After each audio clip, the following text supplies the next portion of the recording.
Isang magandang umaga po sa inyo. Welcome back to Daily Walking with Jesus to Eternity. Ating pong tunghayan ang salita ng Diyos na ating magiging gabay sa araw na ito at sa bawat pagkakataon ng ating buhay. Lucas 16 verse 1 to 13 po. Ganito ang sinasabi ng salita ng Diyos. Sinabi ni Jesus sa kanyang mga alagad, may isang mayaman na may isang katiwala. Sinumbong sa kanya na nilulustay nito ang kanyang mga ari-arian. Kaya't pinatawag niya at tinanong, ano ba itong naririnig ko tungkol sa iyo? Isulit mo sa akin ang buo ang pangasiwa mo sa aking ari-arian, pagkat mula ngayon ay hindi na ikaw ang katiwala ko. Mawi ka ng katiwala sa sarili. Aalisin na ako ng aking Panginoon sa pangasiwa. Ano ang gagawin ko? Hindi ko kayang magbungkal ng lupa. Nahihiya naman ako magpalimos. Alam ko na ang aking gagawin. Maalis man ako sa pangasiwa, may tatanggap din sa akin sa kanilang tahanan. Isa-isa niya ngayong tinawag ang mga may utang sa kanyang Panginoon. Tinanong niya ang una, gaano ang utang mo sa aking Panginoon? Sumagot ito, 100 tapayang langis po. Heto ang kasulatan ng iyong pagkakautang. Dali, maupo ka't gawin mong 50, sabi ng katiwala. At tinanong naman niya ang isa, ikaw, gaano ang utang mo? Sumagot ito, 100 kabang trigo po. Heto ang kasulatan ng iyong pagkakautang, wika nito. Isulat mo, 80. Pinuri ng Panginoon ang mandarayang katiwala dahil sa katalinuhang ipinamalas nito. Sapagkat ang makasanlibutan ay mas mahusay gumawa ng paraan kaysa sa makadiyos. At nagpatuloy si Jesus ng pagsasalita. Kaya't sinasabi ko sa inyo, gamitin ninyo ang pakikipagkaibigan sa pakikipagkaibigan ang kayamanan ng sanlibutang ito.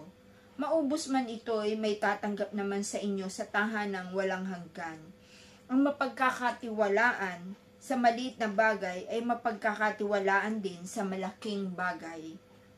Ang mandaraya sa maliit na bagay ay mandadaraya rin sa malaking bagay. Kung hindi kayo mapagkakatiwalaan sa kayamanan ng sanlibutang ito, sino ang magtitiwala sa inyo ng tunay na kayamanan?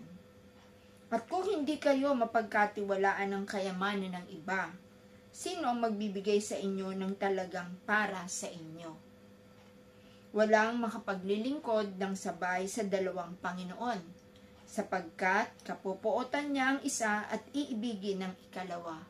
Paglilingkuran ng tapat ang isa at hahamakin ang ikalawa. Hindi ninyo mapaglilingkuran ng sabay ang Diyos at ang kayamanan. Pagpalain ng Panginoon ang pagkakabasa ng talinhagang ito. Kung minsan po ay mahirap unawain ang mga talinhagang itinuturo ng Panginoong Hesus, ngunit sikapin po natin na sa tulong ng Panginoon ay makita natin ang layunin niya kung bakit niya isinulat ang talinhagang ito. Kung makikita po natin sa nagdaang mga chapter ay yung alibughang anak. At ito po, idinugtong ng Panginoon. Tapos kasunod po ng talinhagang ito, ay yun namang patungkol kay sa rich man at si Lazaro. Meron pong nais ibigay sa atin ng Panginoon. Nakita po ninyo yung alibughang anak. Yung kayamanang ipinagkatiwala sa kanya o binigay ng kanyang ama, kinuha niya sa kanyang ama. Ito ay kanyang nilustay lamang at ginamit sa walang halagang bagay. Dito naman ay maraming itinuturo ang Panginoon patungkol sa tusong alipin na ito, nakatiwala. Una po, ang nais kong bigyang diin sa atin na pwede nating matutunan dito ay yung darating ang Panginoon o darating sa ating buhay na tayo ay haharap sa Diyos at ipagbibigay sulit natin ang lahat ng ipinagkatiwala sa atin ng Panginoon. Tayo po ay mga katiwala lamang dito sa mga ipinagkaloob sa atin ng Diyos. Hindi po natin to pag-aari, bagkos ipinahiram lamang sa atin ng Panginoon. Ano po yung pinagkakatiwala sa atin ng Panginoon? Una po, yung buhay natin. Binigay sa atin niya ng Panginoon, pinagkatiwala. Paano ba natin ginagamit ang ating buhay? Ito ba ay ginagamit natin sa layunin na nais ng Panginoon? Nasira nga lamang po ang ating magandang layunin sa ating buhay dahil po sa pagpasok ng kasalanan. Pangalawa po, anong pinagkakatiwala sa atin ng Panginoon? Yung buhay ay kaugnay po ng ating panahon, yung time. Paano ba natin pinamumuhay ang buhay na ito? Yung binigyan tayo ni Lord, halimbawa ako, magsi-60 years old na ako. Binigyan ako ng Panginoon ngayon ng 60 taon. Saan ko ba ginamit ang 60 taon na yan ng aking buhay? Iyan ba ay ginamit ko lamang para sa pansarili, sa kapwa ko, sa paglilingkod sa Panginoon? Ikaw, ano ba ang ipinagkatiwala pa rin sa iyo ng Panginoon na ginagamit mo? Ginagamit mo ba ang iyong buhay sa mabuting pamamahala nito para sa kalulugod ng Diyos at ng iyong kapwa? At ano pa yung pinamahala? Pinamahalaan tayo ng mga treasure, mga pagpapala, mga kayamanan, mga resources. Paano ba natin to ginagamit? Ginagamit ba natin to ng tama at matuwid? Pinamahalaan din tayo ng Panginoon ng mga talento, kakayahan, at na magagamit natin sa paglilingkod sa Panginoon. Yung pagharap natin sa Panginoon, paano tayo haharap sa Kanya? Dito po, sabi ng Panginoon doon sa katiwala, nakita ko na hindi mo pinangalagaan, may nagsumbong sa akin na hindi mo pinangalagaan ang mga ari-arian na pinagtiwala ko sa iyo. Ibalik mo na lamang sa akin yan, sabi gayon. At kukunin ko ang mga iyan, ipagsulit mo sa akin ang aking mga ari-arian. At ganoon din po ang darating ang panahon. Ipagsusulit natin sa Panginoon ang ating buhay, ibabalik natin sa Panginoon. Ibabalik natin sa Panginoon, tatanungin tayo ni Lord, anong ginawa mo sa mga resources na ibinigay ko sa iyo? Ngayon, dito po sa talatang ating binasa, ito pong katiwalang ito ay nag-isip, paano ba niya, kasi kapag siya naalis, saan siya pupunta? Nag-isip po siya ng paraan, yung lahat na may pagkakautang sa kanyang Panginoon, binigyan niya ng discount. Pero, isinulit pa rin niya, binigay niya yung mga nasingil niya, pero discounted. Para yung mga binigyan niya ng discount sa pagkakautang ng binawasan niya, ay magkaroon ng utang na loob sa kanya. At siya ay kupkupin kung siya ay wala nang gagawin sa kanyang buhay. Dahil sa ginawa niyang ito ay hindi na nagalit yung Panginoon, yung master, kundi yung para bang binigyan na sabi po dito ay pinuri ng kanyang Panginoon dahil sa katalinuhang kanyang ginawa. Kung titingnan natin parang tuso, pero na-appreciate ng Panginoon yung ginawa niya. Bakit po na-appreciate? Dahil gumawa siya ng paraan na magbe-benefit yung mga may utang at hindi rin mawala ang kayamanan na pinagkatiwala sa kanya. Kaya nga rin sinabi rito, magpinuri siya sapagkat yung mga makasanlibutan ay mahusay mamahala. Tayo pa kaya na may pagkakilala sa Diyos ang hindi natin pamamahalaan ng mabuti ang pinagkatiwala sa atin? Kaya nga, kung yung mga worldly people ay ginagampanan ng mabuti ang pag-handle ng kanilang buhay, ng kanilang resources, ng kanilang katalinuhan, tayo pa kaya na mananampalataya na alam natin na tayo ay steward lamang ng lahat ng bagay na ito.